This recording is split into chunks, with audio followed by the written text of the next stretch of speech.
The learning outcome of this module is to understand how to improve your relationships and reduce stress by forgiving others and letting things go.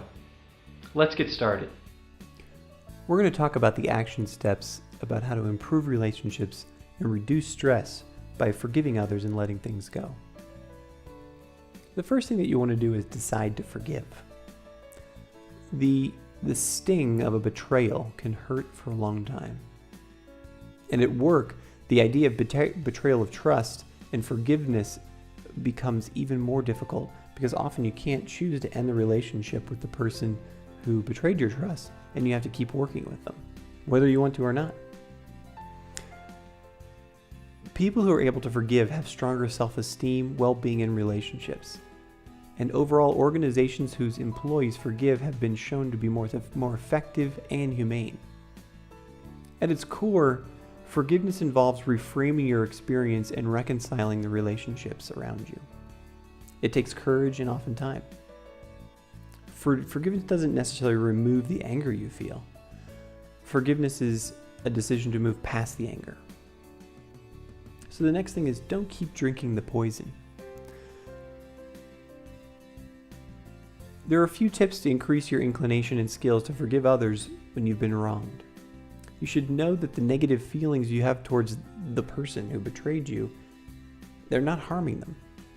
In fact, they probably go on with their life without thinking much about you.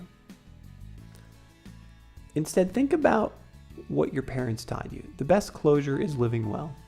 Rather than holding the resentment you feel inside with no effect on your enemy, show that person that whatever they did to you isn't causing you to falter or fail. Show them that you are going to succeed and you're going to continue to grow and thrive as a person. Next, reframe how you think. You can choose to move past the event in your own mind. You can stop stewing about it. If you continue to think of the event or tell other sympathetic people about it, it will only fuel the fire of your anger, hurt, and resentment over and over again. Plus, if you bring others into this negativity, it could harm your relationships with them. So instead of stewing, reframe how you think about the situation. Ask yourself things like, what did I learn about myself from this person? Or what lessons in my life was this person sent to teach me? What has this person taught me about the assumptions I make in my life? Or is there anything positive that has come out of the situation? You can always challenge yourself to find 3 to 5 or 5 to 10 things that is positive that comes out of a negative situation. Another technique is to consciously choose to wish the person well and then let them go. This decision is less about the person and more about changing your patterns of emotions when you think about them. It's not necessarily easy because you want to be patient with yourself because you're trying to teach yourself a new way of thinking about a person.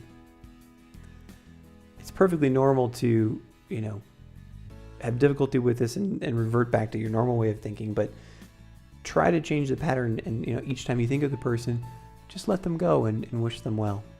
And if you continue to practice that, you're going to hardwire that into your brain so that the person doesn't bring up these negative feelings. Another technique to retry is to replay it with a friend. If you can't seem to change your thinking patterns, you can try an exercise to see the issue from another perspective. Sit down with someone you trust and have them play the role of you, and you play the role of the person you're trying to forgive. Take turns explaining what you were thinking before, during, and after the event that was the betrayal event or the event that caused you harm. The goal with this exercise is to learn what the other person's story might be, and for you to appreciate another way to see the situation. You may find out that the other person really had no idea that they harmed you, and that may help you to move on. Finally, redefine the relationships that you have. If you are betrayed and you're in a situation you're trying to forgive someone and you have to continue to work with the person and you don't see a reason that the rebuild trust or a reason why the relationship should be rebuilt, you need to determine how your new relationship is going to look. You can ask yourself things like, how can you accomplish what you need to do while retaining a healthy distance from that person? Or what is your plan to manage your emotions when you're around this person? Or what will you do if this person triggers an emotional response in you? You need to be able to answer those questions and have your response prepared so that you, again, can start hardwiring that into your actions and your belief systems. And if you do feel triggered by the person, don't say anything. Buy yourself some time, excuse yourself from the room, ask a break from the meeting, go sleep on it, just get yourself some time. And above all, stay calm and polite, and make sure that you come back to the situation with openness and that feeling of forgiveness to be able to move forward. We hope that you found this module on forgiveness useful.